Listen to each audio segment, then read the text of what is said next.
Oh, awesome. Hopefully you guys can get that. Good afternoon, everybody. Can you take your seats? Thank you. Thank you, trustees.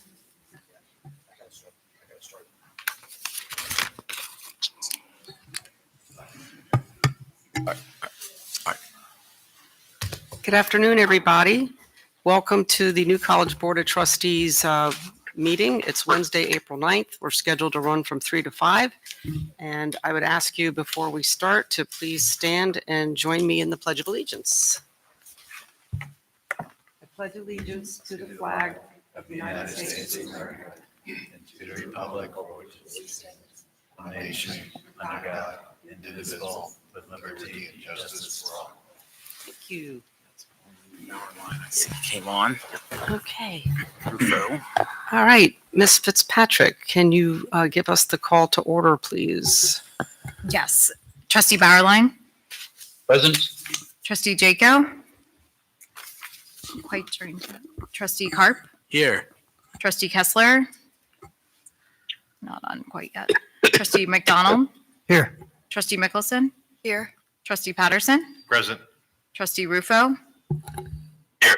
Trustee Spalding, Here. Chair Jinks, Here. Vice Chair Cristaldi. Here. Quorum is present. The Thank meeting you. was publicly noticed. Thank you. At this time, we have our call for public comment. It is New College's policy that if you wish to make a public comment, you had to submit your name and the agenda item which you wish to address 48 hours before the meeting.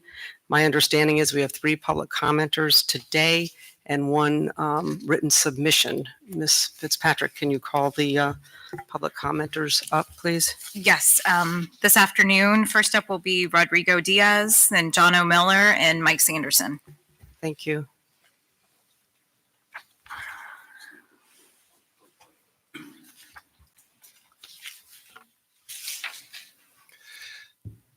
Trustees, today you will consider proposals to add 2 new academic programs. You will benefit from the participation of the student and faculty representatives. However, I suggest that the board would do well if it met directly with students, faculty, parents, alumni, and the general public in a large open forum town hall discussion. On January 25th, 2023, Trustees Christopher Rufo and Eddie Spear spoke directly to and took questions directly from the New College community in a meeting in Sainer Pavilion. A meeting of this type between the full board and the community once or twice every academic year could offer the board a broader perspective on its work than that provided by the more limited public comment portion of regular board meetings. Thank you. Thank you.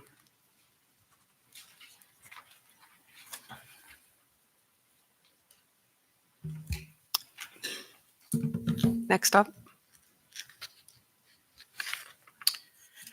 This institution is putting the cart in front of the horse so far that the horse can't even see the cart. We were told at a faculty meeting yesterday that the college has been promising students they can get a business degree. That's somewhere between misleading and fraudulent. You're considering naming opportunities for facilities that not only don't exist, but don't appear in any campus master plan. This should be tabled. You're being asked to vote on a graduate program proposal from an unknown consultant. It has not been vetted through the appropriate faculty committees and was resoundingly rejected by the faculty present yesterday. And amazingly, they were told, quote, "We are hiring a director now. This is premature and should be tabled." And someone is still putting items on the consent agenda that are obviously going to be contentious, which is a waste of time and contrary to normal procedure. Trustees, your acquiescence and compliance are being taken for granted. This ready, fire, aim approach is debilitating and below you. And I would add, I think you need to stop advertising that people will get 3 minutes to speak when recently everyone's only gotten 1 minute, regardless of how many people show up. Thank you. Last up, we have Mike Sanderson. Okay, that concludes our public Okay. comment. All right, thank you, everybody. That concludes our public comment. We are moving now to the consent agenda. Before I ask for a motion to approve the consent agenda, are there any items on this that a trustee wishes to have pulled off? It's a race between, I saw Trustee Mickelson, I saw your hand go up first. I would like to pull the approval of the new academic degree program for Masters of Education. Okay, hang on. Yep. And the approval of proposed amendment regulation 31002, tuition and fees. Okay. Next, I saw Trustee McDonald's hand go up. That covers it for me too. Okay, those two items. All right, so with the exception of those two items that we'll address separately, can I have a motion, please, for the approval of the consent agenda, action items, and acceptance of the consent informational item? Move to approve. Thank you, Trustee Carp. Is there a second? Sure. Okay, it's a tie. All right. Any discussion? Seeing none. All those in favor, say aye. Aye. Aye. Okay. Thank you, folks on Zoom. All right.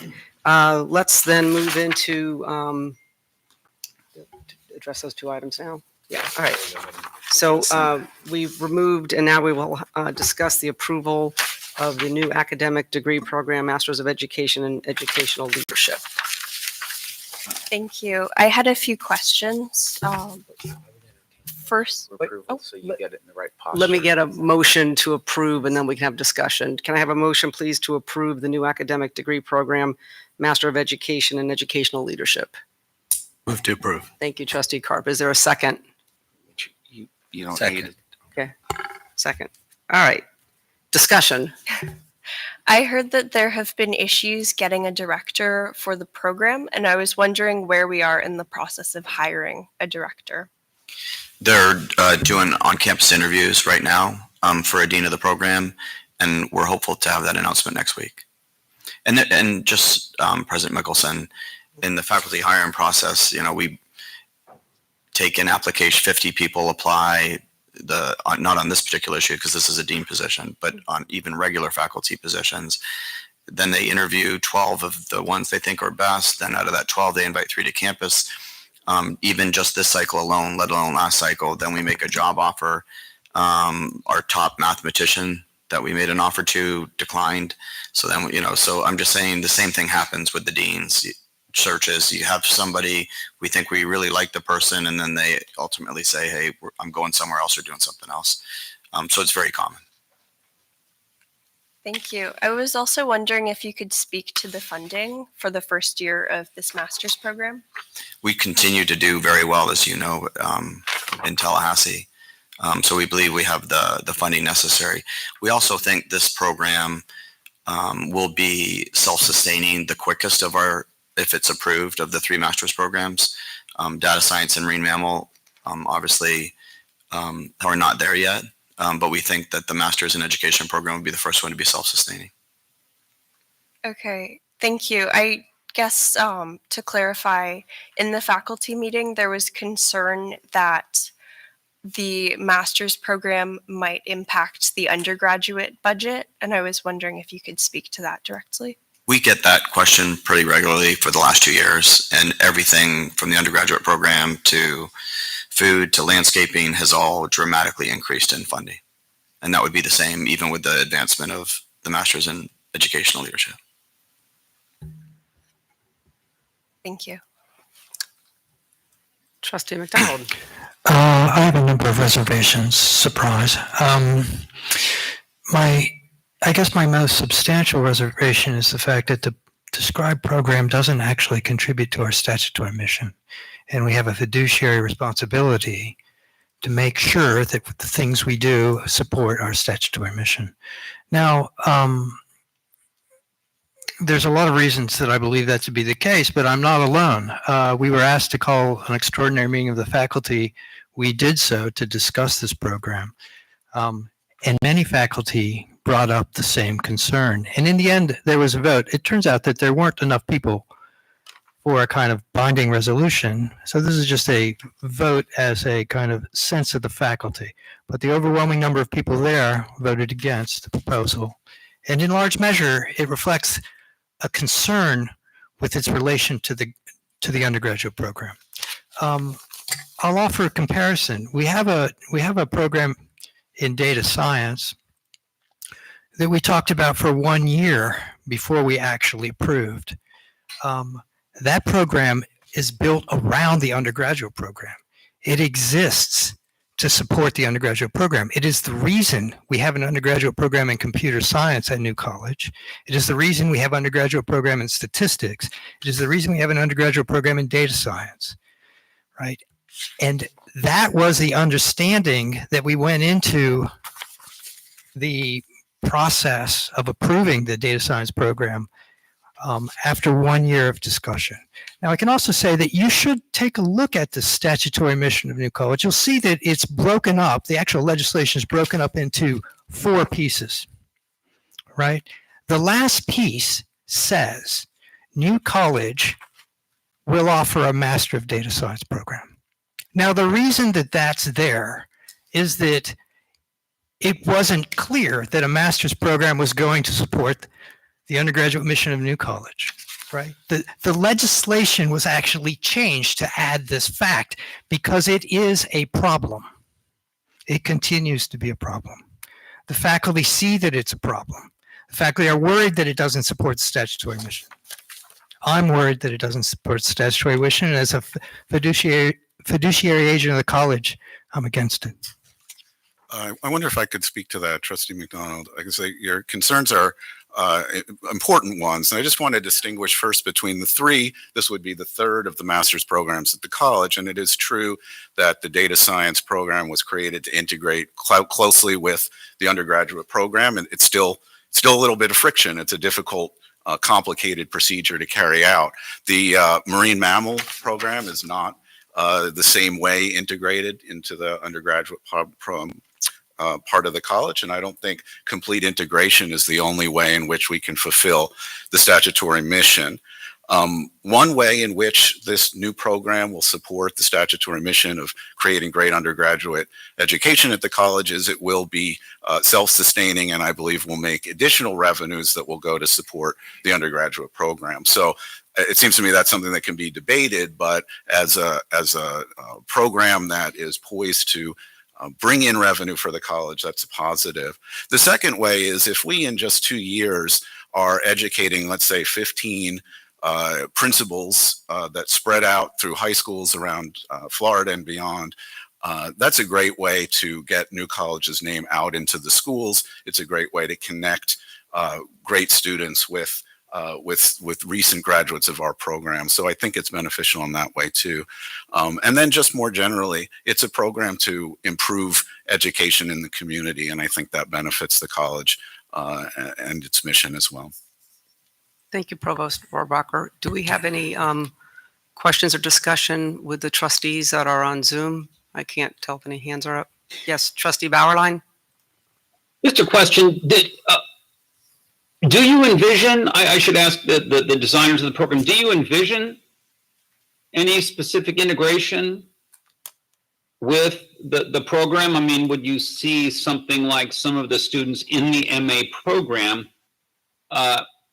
having some involvement in the undergraduate program at New College? There have been extensive discussions in both directions, ways in which current faculty could participate and students could participate in the undergraduate program. I think our plan is to just launch a pilot program now, get it established, and then begin a process really of using the resources of both programs to benefit each other. I'd ask a general question about if you or President Corcoran could explain the relationship between the various things we're looking at today, meaning the Master of Education, educational leadership, and then later there's something on the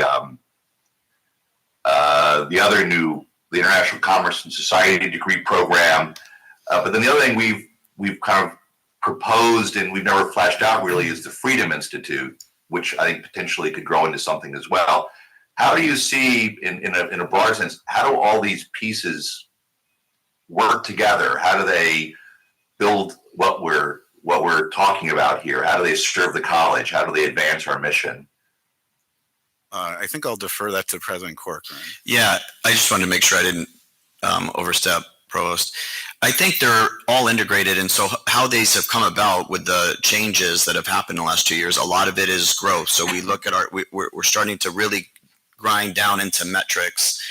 And so part of it was, if you remember, 2 years ago, we brought before you 3 master's programs. This was one of them, the Master's in Educational Leadership, the Master's in Marine Mammal, and then the other one was a Master's in Environmental Economics.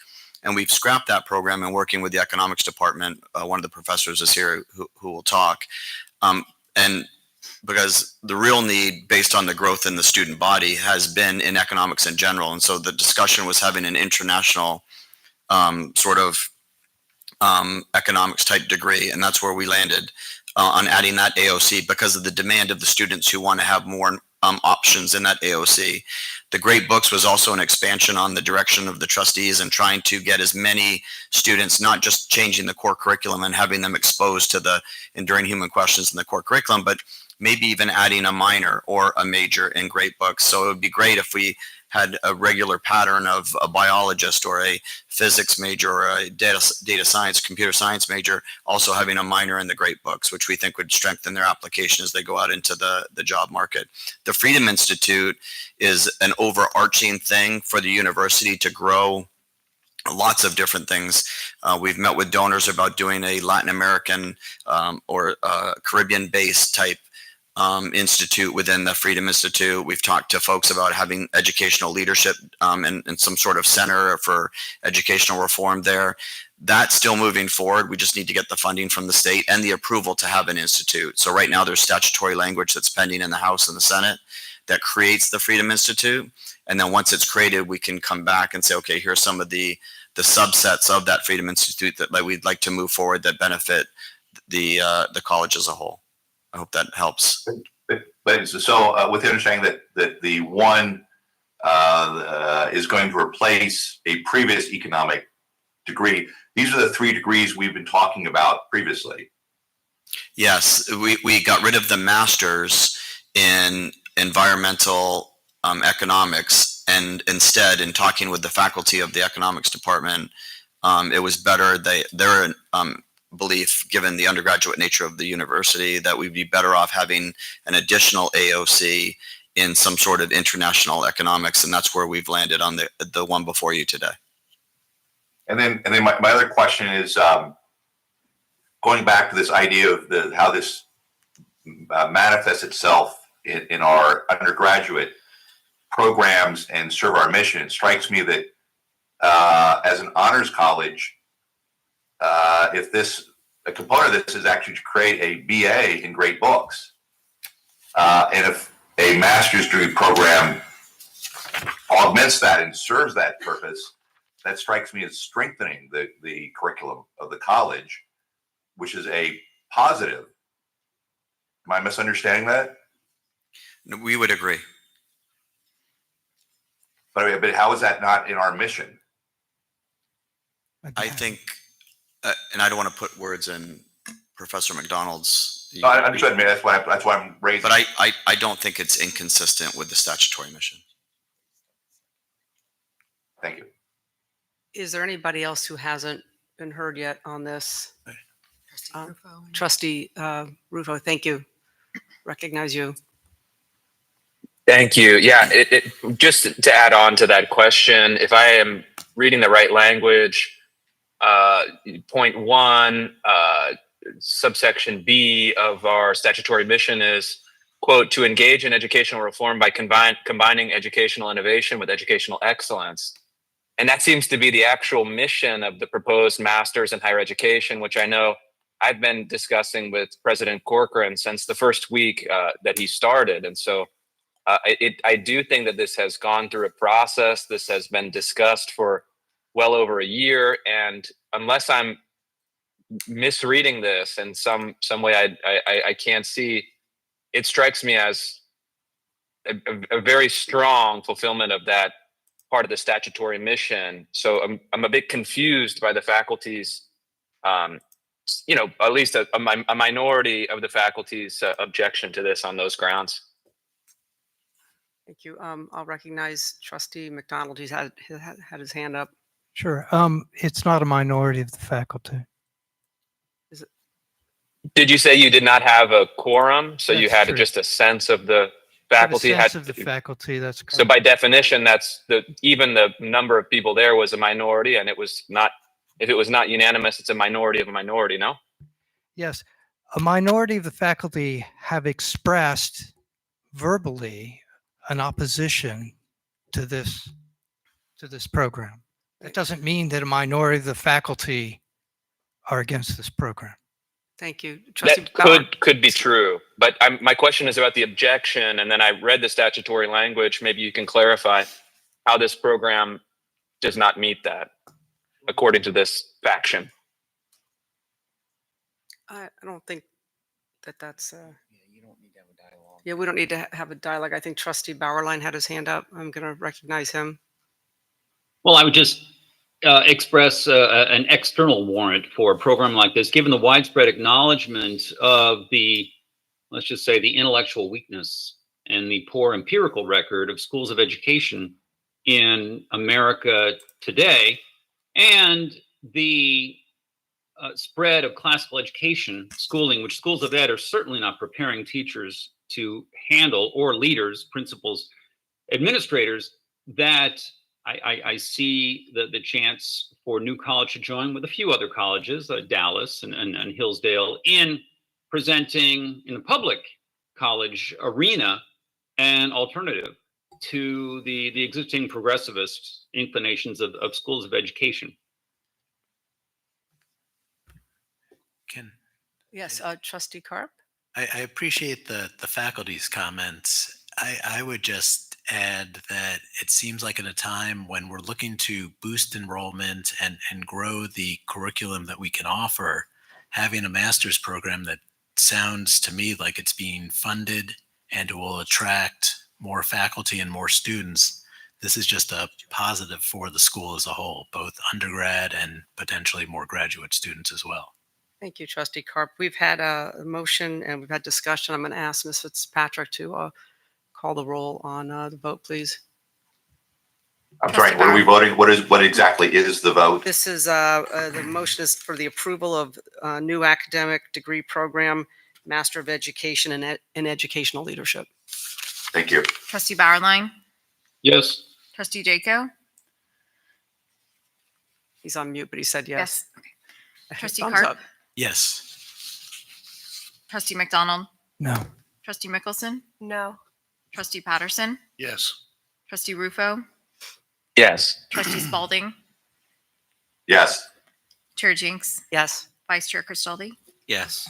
Motion passes. Thank you. Motion carries. Okay, the other item pulled off the consent agenda by Ms. Mickelson was the approval of proposed amendment to Regulation 3-1002, tuition and fees. I'd ask for a motion for approval of the proposed amendment, and then we can have discussion. Madam Chair, Okay. this particular item comes as a recommendation from the Finance and Administration Committee, so I believe it doesn't need a motion because it comes as a recommendation, but I'll defer to council. It doesn't need a second. So move then. Okay, we've had a motion. Ms. Mickelson, you've pulled this off the consent agenda, so let's hear from you. Yes, thank you. I was wondering if we could have an update on student housing. The Banyan dorms being the lowest costing dorm to students, I have heard had mold and they were offline this year. As we're moving forward and students are calculating their cost of attendance of New College, I was wondering if we could have an update on where we are in the process of fixing the dorms. Yeah, so on the Mighty Banyans, we shuttered them down after we had the two back-to-back hurricanes in less than 2 weeks. They had leakage and all that kind of stuff that created the mold. We immediately took the students, as you know, and we put them in a great hotel. But and now they're being completely redone. Everything from mattresses, carpets, all of the stuff that we even suspect is needing repair. Well, we've had environmental groups go back in and say, okay, this is what needs to be done. We'll have them go back in, but they'll be in tip-top shape and available to the student body.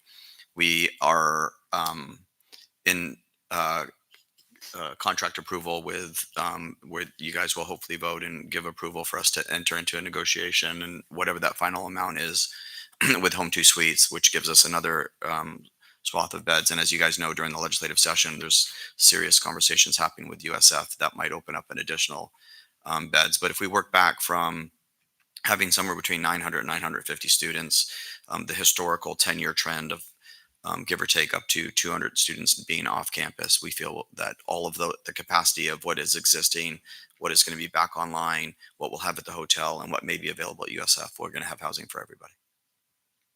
Okay, thank you. And just to clarify, do you have a timeline or an expected timeline for when the dorms will be finished with their renovations?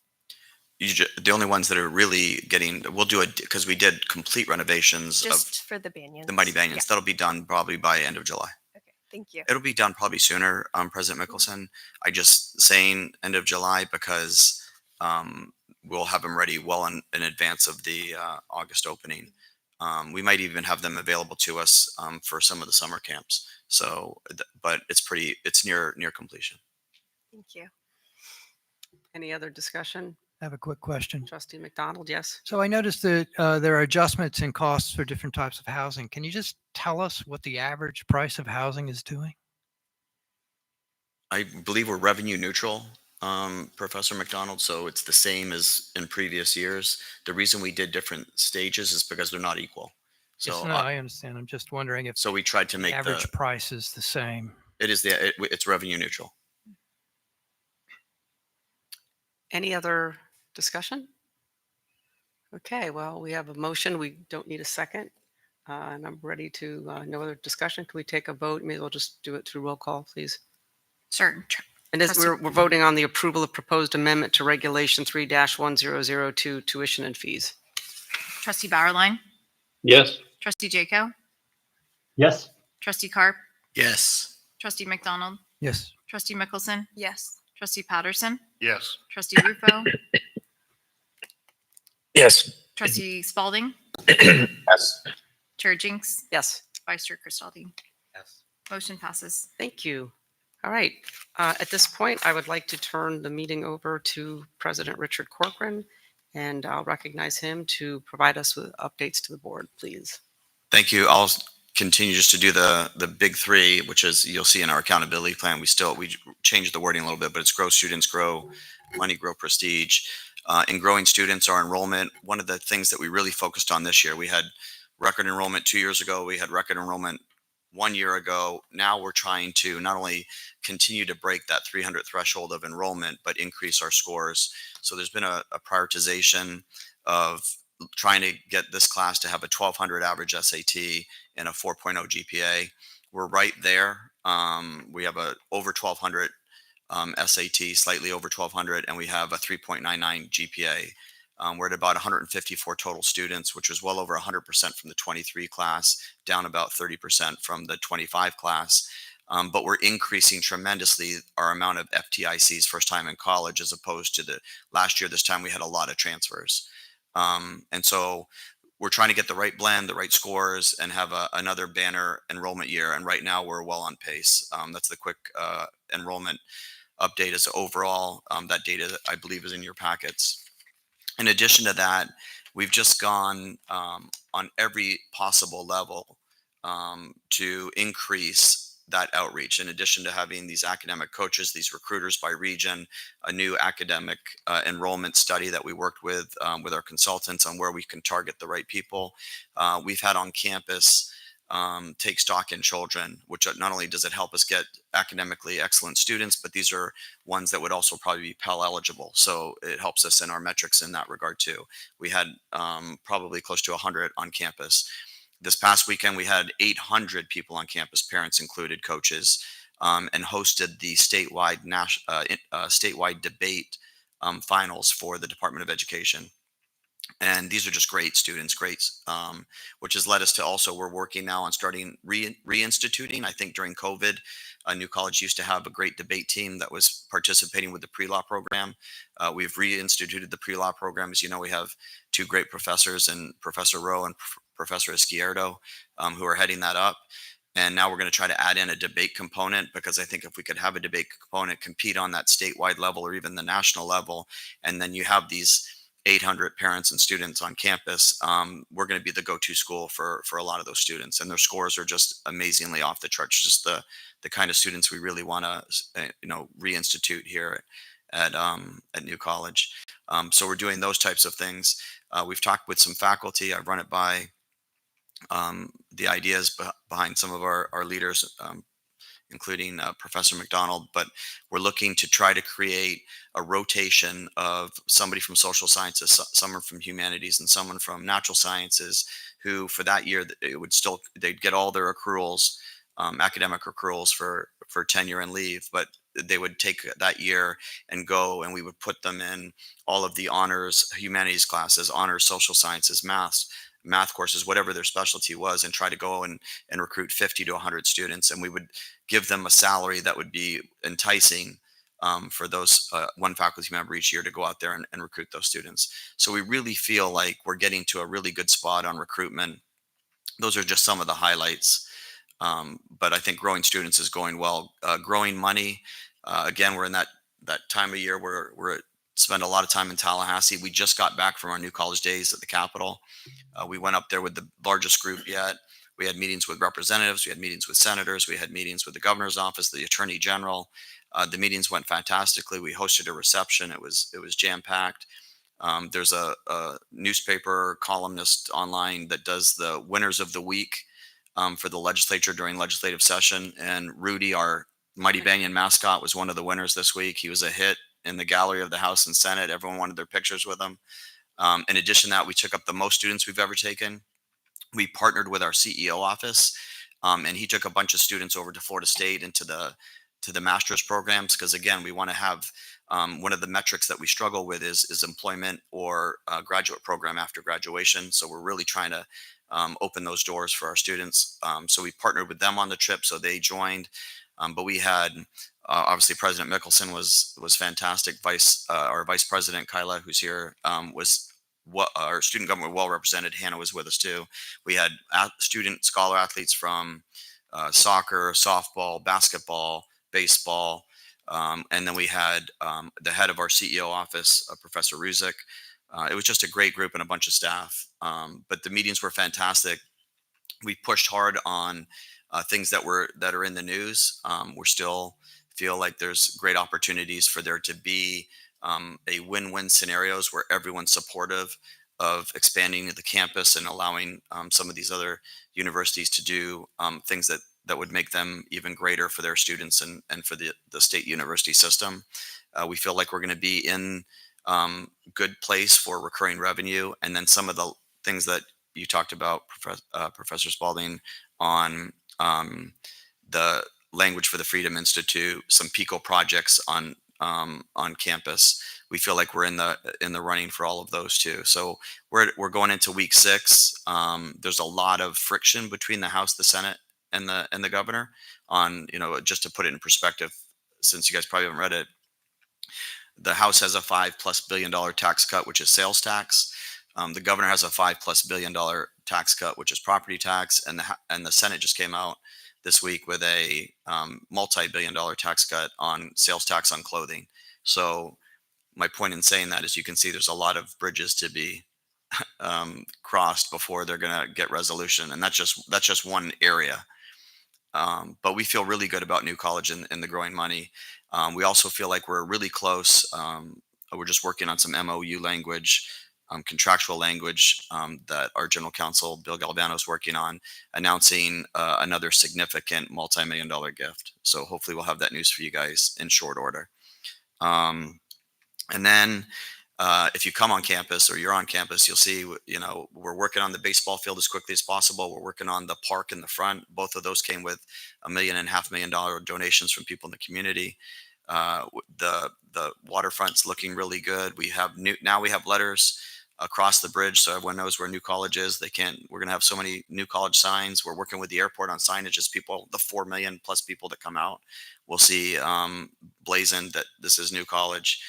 But we continue to just make those improvements. We demolished another one of the dilapidated Palmer buildings. And so all of that's moving forward, and we keep that going. The great thing that's also happened is, for the first time in years, I don't know the exact amount, but we're going to host the Board of Governors, which is where you have all the university presidents, all the trustees from those universities, the entire Board of Governors come and we host them.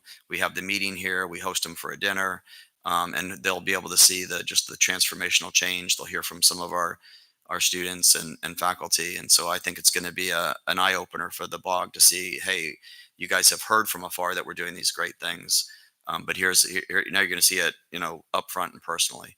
So that's hopefully coming in September 11th, which is also obviously a historic day, and we'll celebrate in remembrance of what happened on September 11th. Those are the generic updates, Madam Chair. Thank you. Trustee McDonald. One quick question, something you didn't actually mention, I'm kind of curious about. Is there a date when the new master plan will be aired? Yeah, we're just finalizing language. And I hate to say it, Professor McDonald, because this has been we started it and now we're restarting the whole process. But the first public hearing should be within 45 days. Thanks. Thank I you. know, sorry for the delays. It's just a lot. Trustee Mickelson. I was wondering if we could get an update on the master plan at the next meeting. Yes. Yeah. And if we might even be able to give you an update in the interim, Okay. President Mickelson. Perfect. Thank you. And I have two questions. My first is, I understand Dr. Wang, who was dismissed due to the countries of concern regulation. I was wondering if you could talk through the future process to ensure that we don't interrupt students' coursework. That was we have put in new safeguards. He was an adjunct, and so normally adjuncts are hired per semester. So he was properly hired in the fall, but not properly hired in the spring. There was some confusion on whether he was hired in the fall for a whole year, so he was exempt versus. But adjuncts are hired semester by semester, so that's all been fixed and won't happen again. Okay, thank you. And my other question, I know that nothing is set in stone yet, but how would acquiring USF and its debts impact the bonding process for future campus buildings? It's on the side of favorable. If I was to say this is a scale, acquiring USF versus us building out the infrastructure necessary for the growth, USF is here, building out is down here in terms of favorable to the university system, the state university system. So we're about to potentially acquire, you can talk to different people, but some will say that the campus is 150 to $200 million. To go to the bond market and build that, which would take us 3 years, would be exponentially more than us assuming $28 million in the bonding debt, and the money that goes with the university would go to University of South Florida. So on I would say on scale of beneficial outcomes to both the University of South Florida and to us, these would be A+ for both institutions. Okay, just to clarify, would we still need to build new dorms if we acquire this property? Yes. Okay. Do you know what the timeline for that would be? Or... Well, once we get the master plan, we'll be before you, and then we'd be able to. Now we can build on 58th Street, and so hopefully, what will come before you between now and September, we have to go through the whole BOG process. They look at our demand and our recruitment and our need, but we could expedite at least some housing along 58th Street, and then the bigger housing would have to would probably be about 3 years away. Thank you. And it's because of the growth, President. I mean, right now, even if we acquire USF, that puts us in that 950, 800 to 900, space. Once you get to 1,200 or 1,300, obviously we're going to need another 200 plus beds. Okay. One quick question, follow-up. Question. Trustee Yes. McDonald. Is that a land? So I'm talking about USF. Is that a land-only deal? What is going to happen to the faculty at USF? That's correct.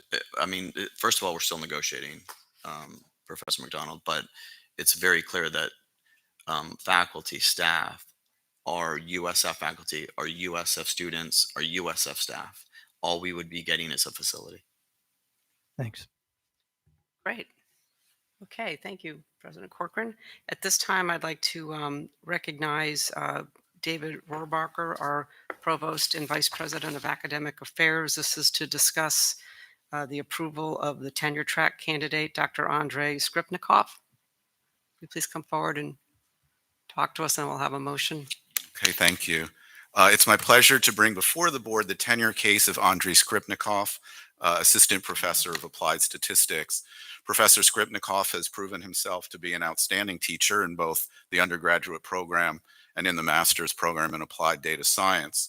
While student evaluations are not the only measure of teaching excellence, it is striking that Professor Skripnikov has not received a negative evaluation in 6 years of teaching. His students praise his brilliance and his dedication. Professor Skripnikov's strong record of research falls into two main categories. First, he has worked with the Tampa Bay Estuary Program on red tide and migratory birds, topics of great importance to Southwest Florida. Second, he has done research on sports analytics, including American college football and European soccer. He has also brought sports analytics into the classroom in several highly regarded ISPs. Professor Skripnikov's service to the institution has been exemplary. His service as chair of the Faculty Appointments and Status Committee before tenure is particularly praiseworthy. This is hard and potentially contentious work, and we're very grateful that he is willing to take it on. Having received a positive vote from the Division of Natural Sciences and the approval of myself and the president, it remains only for this board to vote to confer or deny tenure to Professor Skripnikov. Thank you. Thank you. At this time, I'd entertain a motion for approval of a tenure track candidate, Dr. Andrei Skripnikov. So moved. Thank you, Professor McDonald. Is there a Second. second? Second. Trustee Bauerlein, thank you. Any discussion? Professor McDonald. Andre's good. We're lucky to have him. We should tenure him. Is he here today? I would say looking through his file and his letters, they're very solid. Thank you. And this did come before the Academic Affairs Committee. Yeah, this came, he was Yes. recommended by the, the Academic Affairs Committee met and went through his, Unanimously. and it was a unanimous vote. Okay, well, I have a motion. I have a second. If there's no more discussion, let's do a roll call vote for the approval of the tenure track candidate, Dr. Skripnikov. Trustee Bauerlein, Yes. trustee Jaco, Yes. trustee Carp, Yes. trustee McDonald, Yes. trustee Mickelson, Yes. trustee Patterson, Yes. trustee Rufo, Yes. trustee Spalding, Yes. chair Jinks, Yes, vice chair Cristaldi. Yes. Motion passes. great. Thank you. All right. Provost Rohrbacher, you're back up. You may as well just stand there. You're the next one after this. This is to for the 2025 accountability plan. So I'm recognizing you Motion to. in a second. Pardon me. Get a motion Oh. in a second. Okay. Can I have a motion, please, to approve the 2025 accountability plan? Move to approve. Thank you, Trustee Carp. Is there a second? A second. Okay, Trustee Patterson. All right. Can you come on up and have you on my agenda to come speak? Do you want me to address it, Provost? Yeah, maybe you should. Okay. You can stand there because you're going to be next anyway. Basically, before you use the accountability plan, it's required by the Board of Governors each year. This is the third version. It's that we have done as under your leadership. It's pretty consistent. We just add in and update it with the data that we have. We still have maintained, our strategic initiatives for our academics and added the things that I talked about during my president's report. We've added in a little bit more detail to the Grow Students, Grow Money, Grow Prestige. But what's before you is consistent with the previous two. Okay, do we have any discussion on the motion? I have a quick question. Yes. Trustee So McDonald? my question has to do with something that's not in there. And that includes an assessment plan, say, for academic coaches, things like this. I think that accountability should include some type of assessment. The academic coaches, for example, are mentioned in there, but there's no mention of an assessment plan. And as far as I know, there's not one in existence, right? So I don't know how to address that. I just want to say that real accountability includes assessment. That's a good idea, Professor McDonald, and that's something we can do internally. Chief, if you could just put that down to, and we could have the provost and vice president of academic affairs work on an assessment for the academic affairs coaches. One other question, just because I'm sure it's going to come up eventually, is do we have any idea how much we spend per student to enroll? In other words, look at what we spend on recruiting. How much are we spending per student to enroll? That's something else I'm curious about that doesn't actually appear in the accountability plan, but I think is important. We'll look into that too, Professor McDonald. We're about to hire somebody and create we've advertised for about 3 months for what's the exact title, Christy? President Communications. I just call it quant. Oh, yeah. What do we? Data officer. Chief data officer. But basically, I just, from watching, was it Moneyball or was it, I know it was one of his books, Michael Lewis's books, where he says, look at my quant. I just want to be able to have an office where we can all go there and just get immediate data. Where are we right now in the number of students with 4.0, where we were this year last time, and what's our trajectory? I mean, there's so many questions that come up on a daily basis that we need to have an office that's just dedicated for that purpose. Right now it's spread thin among multiple people, but those are the types of data points that I think we need, and it helps us make better decisions, obviously. And so we should hire that person shortly. I'm a little confused. I just want to be clear then before I vote. You're saying that we should look at this and we'll do that in-house as part of the accountability plan for the state is just, they're not looking at the sub level of what we're doing with those coaches, but what are we doing in terms of driving our enrollment, those types of things. They really want it to be short and succinct. They give you literally a certain amount of space and that's it. But we're going to look at Yes, I assure you, on both numbers. fronts. Okay, thanks. Okay, seeing no other discussion, can we have may as well do a roll call vote, please? Trustee Bauerlein. Yes. Trustee Jaco. Yes. Trustee Carp. Yes. Trustee McDonald. Yes. Trustee Mickelson. Yes. Trustee Patterson. Yes. Trustee Rufo. Yeah. Trustee Spalding. Yes. Chair Jinks. Yes. Vice Chair Castaldi. Yes. Motion passes. Great. All right. Next up, we have the approval of the new academic degree program, International Commerce and Society. So I'd ask for a motion and a second, and then we can have a discussion and have Mr. Provost Rocker explain this to So us. moved. Thank you, Trustee McDonald. Is there a second? I'll second.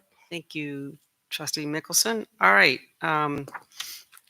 Floor is yours. Okay, so we've already talked a little bit about this new faculty developed AOC in International Commerce and Society.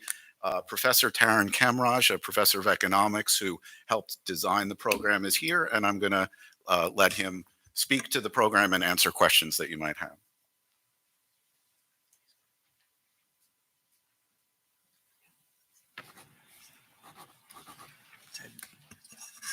Thank you. We are hoping that this program would be approved. Personally, I've been thinking about such a program for many years, at least 10 years. And so we finally have reached this state. And this program was inspired by one at Denison University. However, there's some differences between our program and Denison's. I would be happy to take your questions. But overall, I'd like to say that I believe that liberal arts colleges ought to provide business education, or I don't particularly like using the word business education, but I think that economics is a foundation of business and entrepreneurship studies. I think that an entrepreneur and or a business leader ought to understand foreign languages, the political situation in the United States, in the world,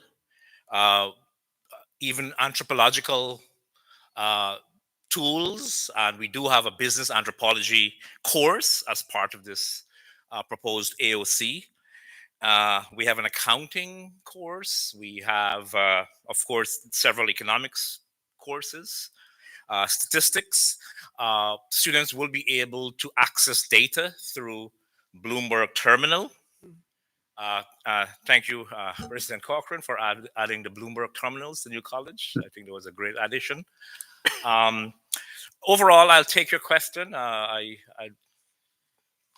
You have any questions? Do we have any questions for discussion? Anybody on Zoom? I have one. No, hang on. No one else? Okay.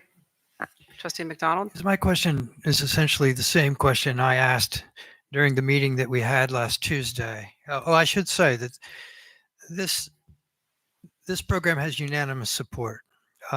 Certainly, everyone voted for it at the same meeting that we discussed the master's program. I had one question then, I have one question now, and I just want to get it as part of the record. This is a program that has the same thesis requirement as every other program at New College, correct? Correct. Thank you. Okay. Oh, Trustee Mickelson? Yeah. I would like to just give my support for this program and emphasize the importance of this AOC. It's beneficial to both current and future students. Thank you. Yeah. Thank you. I think this will be a very positive thing to offer here, and I'm excited to see it come to fruition. So congratulations. Thank you. Sounds awesome. Thank you. Ms. Fitzpatrick, can we do a I'm sorry, vote, please? guys. I think. I'm sorry. Is there a question on? Trustee Small. Well, I just wanted to make a comment. I think it's a great program, but to be honest, I'm a little less. The mixing of kind of economics and international thought and things like that. But then some of it strikes me that some of the things we have here, I'm not sure how exactly they fit, but like Latin American storytelling or spirits and myths and ghost stories and that kind of thing. So I would encourage you to make it more robust and not let things come in that are just kind of stuck in there to fill out coursework. Thank you for that comment. Yes, we are still accepting courses. So, for example, last week, International Political Economy was added as a potential course, and we will continue to focus on building out courses for this program. Yeah, I would just encourage that because I mean, it's not that those aren't. I'm just not sure they fit in this program, and they might actually detract from it. And I don't think you want to have that happen. So I would encourage you to keep it seriously focused. Will do. Yep. Okay. Trustee Bauerlein? Yes. Trustee Jaco? Yes. Yes. Trustee Karp? Yes. Trustee McDonald? Yes. Trustee Mickelson? Yes. Trustee Patterson? Yes. Trustee Rufo? Yes. Trustee Spalding? Yes. Chair Jinks? Yes. Vice Chair Cristaldi? Yes. Motion passes. Motion passes. Thank you. Thank you. All right. We're moving on to the approval of the New College of Florida campus naming opportunities list. Before we have discussion, can I have a motion, please, on the approval of the New College of Florida campus naming opportunities list? Move to approve. Thank you, Trustee Karp. Can I have a second? I'll second. Thank you, Trustee Patterson. Okay, at this point, I'd like to turn the microphone over to Sydney Gruters, our Vice President of Advancement and Executive Director, New College Foundation. It's all yours. Good afternoon. On behalf of the New College Foundation, I'm honored to stand before you today to request your approval of a list of naming opportunities for current and future donors. The opportunity to name a space within our facilities is a meaningful way for donors to demonstrate their commitment to New College. Whether it's a classroom, a hall, a common area, naming opportunities will allow individuals to leave a personal, lasting legacy, and it serves as a powerful statement to their dedication to support our mission. These contributions will not only provide funding to maintain existing spaces, but will ensure that our campus remains vibrant and able to serve future generations. In existing to the existing structures, we've also included a range of new Capitol building opportunities. These are designed to give our donors the chance to learn more about specific areas in need of support and how they can contribute to the continued growth of our campus. The transparency allows everyone to make an informed decision about where their support can have the most meaningful impact. I thank you for your time, and I'm available if anyone has any questions. Thank you. Do we have any questions or discussion on this? Trustee McDonald. Yes, I have a question. Well, it's a huge list. Thank you for doing this work. I noticed in the list that there were a number of opportunities to name athletic scholarships, and I'm wondering if there are any opportunities to name academic scholarships. For example, student research and travel grant, something along those lines. Absolutely. So those are programs that already exist. You can go onto the New College Foundation website right now, and that would be listed along with the Novo Collegiate Scholarship. So this is not what you're seeing today is not the only giving opportunities that we have available. These are new existing opportunities that need to be approved by this board. So the foundation does have numerous academic scholarships available. Trustee Spalding, you had a question? I have two questions. One, first, depending on and I might have a second. You have on the right-hand column term of various years. What do you mean by that? So the terms would be how long the naming opportunity is available for the amount. So there's, go ahead. Yeah. So they're temporary naming opportunities. You're not endowing something as a permanent named thing. That is correct. We can do that though, Trustee Spalding, but we'd have to come for approval. I was thinking more as a recommendation. The numbers here actually strike me as somewhat low but if it's only for a certain number of years, that makes a big difference. But some donors are not going to be interested in naming something. They might be interested in naming it permanently. Correct. If someone's going to give you a large multi-million-dollar gift, I assume they don't want their name to come off of that building. We looked at the other state university systems and tried to, on the length of the naming and costs, tried to put it in perspective for New College and given its size and where we are. Okay. Madam Chair. Yes. If I could clarify for all of you from a big picture standpoint, the naming of university facilities is highly regulated by the Board of Governors. And so what you're approving today is literally, like Ms. Gruder said, opportunities. But the actual approval will have to come back for most of these to the Board of Trustees so that you can make a decision on the terms and on the person, frankly. So this is a good tool to get out there, but you're not divesting yourselves of ultimate authority. And I'm sorry, one other thing, and to the extent these are new things, is the amount of funding covering the cost of that new thing? Not necessarily. The goal with that, it would. If it does not, it would be a large majority of the cost. I have Yes, a Trustee Mickelson. question about that then. If someone gives a sizable donation, but it doesn't cover the cost of a building, would we be obligated to build it, or would that come back to us and we could decide if it's worth it? Traditionally, that's when you would do some type of matching campaign. So you say, I have a $4 million building. We have a donor that's willing to do 2, and then you raise the additional 2. Thank you. And any facility, to the General Counsel's point, comes back to you guys for approval. That's highly regulated. Now, classrooms and coaches and is not, that's why we're just having a blanket list that you guys give us the opportunity to go out there and do it. When we're not having 19 things before you for 5 classrooms, 2 coaches and something else. So all of these naming opportunities after 5 years resets itself? If we have a We have donor, another donor. right? If we have a donor that is interested in coming in after that, then we would do what's in the best interest of the college. Okay. Or you could do a buy it now and plunk down a bunch. Both this item, and it was on the consent out of the Finance Committee, but in the consent agenda where you approved, we patterned off the other SUS systems some sort of bonus too. What we're trying to do is elevate our private donations as best as possible. And we think these are 2 things that we don't do that the other SUSs do that would allow us to hopefully increase our private donations. Yeah, and I was going to say, these things are negotiated too. This is a great tool, and it's consistent with other universities.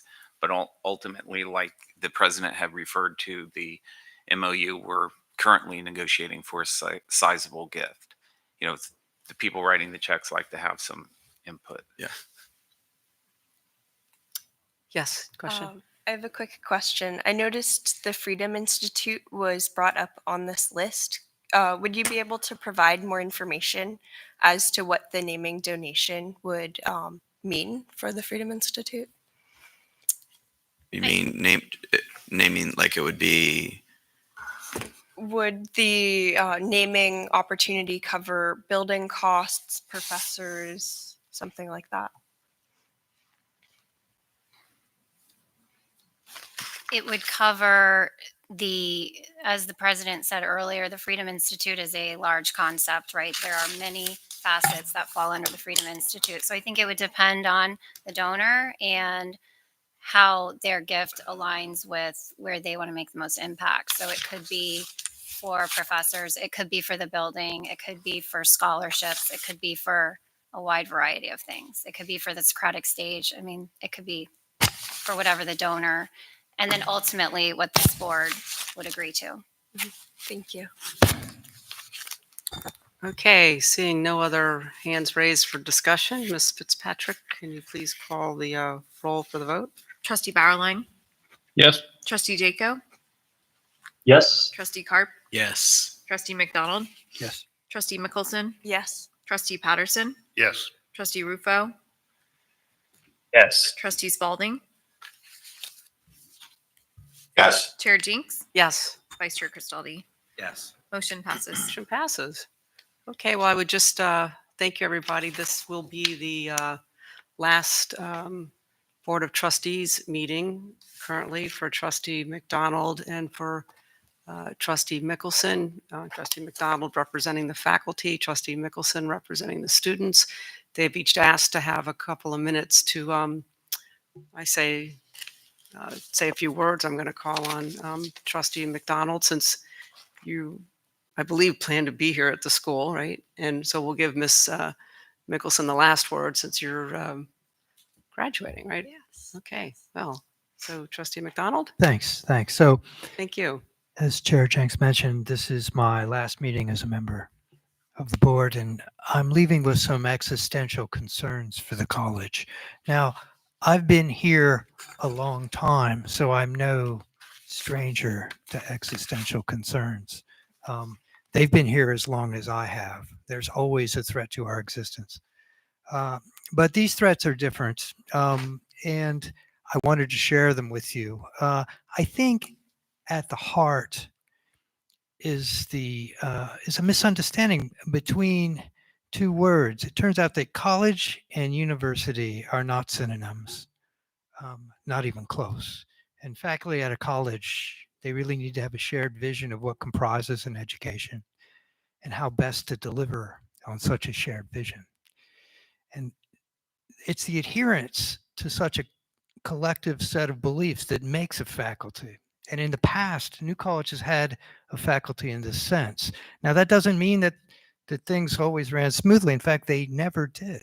There were always bitter fights, and there were always winners, and there were always losers. But in the end, the shared belief in the mission of the college and in process kept the place whole. Now, there are unmistakable signs that this is coming to an end. I don't think there'll be a big bang. It's more of a whimper.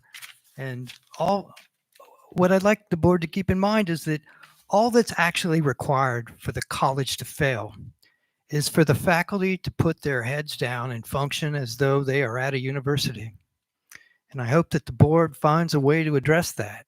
The process is underway, and it's a danger. Finally, it turns out that classic education teaches us that we should acknowledge our debts, and I have a few. To the faculty of New College, thank you for putting your trust in me during this critical time. I wish I could have done more, but I did what I could do. To my Vice Chair, Chris Fenney, thank you for his kindness and hard work and support. And as you know, It's not always easy to work with me. And finally, to my co-chair, Alberto Portugal. Look, I've watched you work tirelessly in the shadows on behalf of the college because you clearly love it. And you've been an inspiration. You know, you're a man of honor. Your example taught me the nature of service, and it's been a privilege to work with you. Thank you.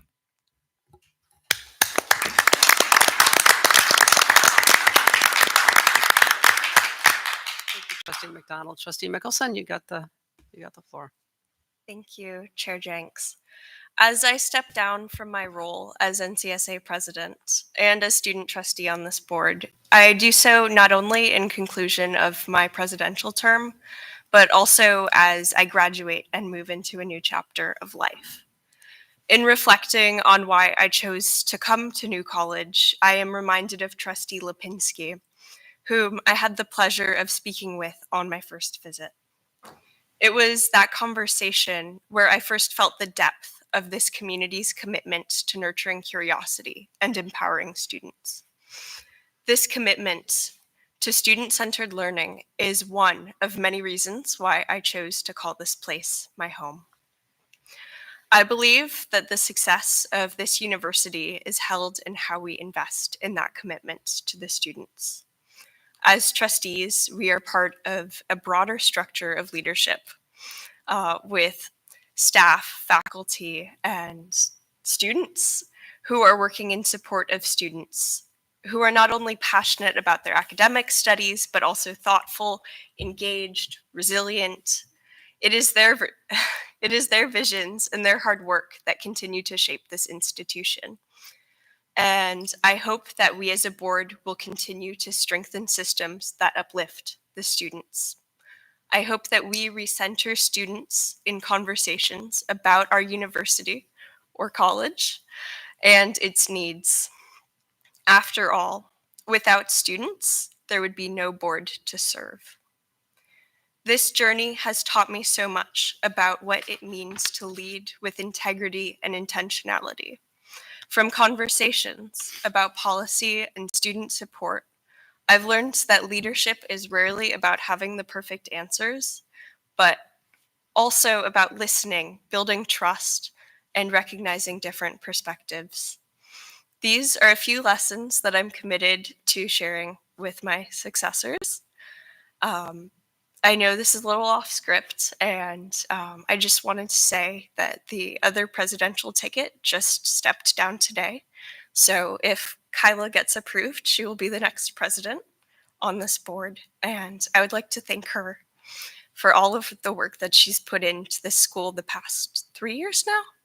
Yes, so thank you. And I look forward to sharing that knowledge with you or whoever else steps into the position. And this role is really the responsibility of being able to carry and continue being a voice for all students. And I believe Kyla or whoever takes the position will be a great fit for that role. Leadership should create a space for people to contribute. And I am really thankful for the wonderful students who will continue contributing to this community. Before I close, I would like to take a moment to express my deepest gratitude to the students who work at NCSA and also all the other students here. They are just so wonderful. The faculty who I have worked with and those who I have talked to outside of classes and have provided support in many other ways. The alumni, staff, my family, and of course this board. For your time, your trust, and your support throughout this year, thank you. Thank you.